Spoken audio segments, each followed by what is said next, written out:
And today's the final day that U.S. Supreme Court justices will hand down opinions from its current term. And 3 of the 4 cases that remain are among the most impactful, high-profile cases we've seen in recent years.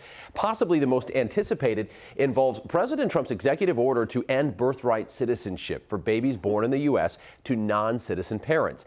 The Trump administration points to part of wording of the 14th Amendment that established policy. It says, that wording in the Constitution, that all persons born or naturalized in the United States and subject to the jurisdiction thereof are citizens of the United States. In other words, if you're on U.S. soil, your jurisdiction is U.S. laws, they argue.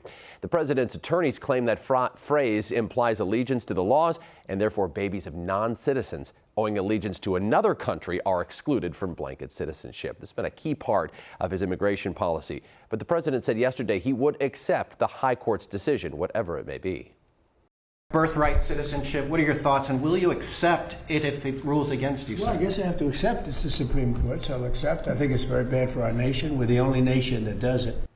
It's not entirely true. It's important to note that the United States is actually one of 35 countries also with unconditional birthright citizenship. This map highlights those countries: Canada, Mexico, Brazil among them, all of them in the Western Hemisphere.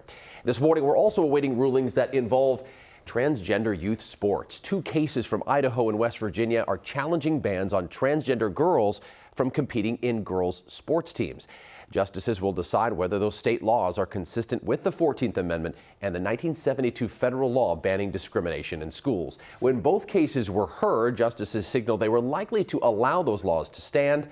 Last year, the Supreme Court allowed state laws to stand that dealt with barring trans care for minors, so a similar case there. All of these rulings, of course, we're awaiting today. Should be coming down about 7 o'clock our time. We'll keep you posted on air and on the King 5 app.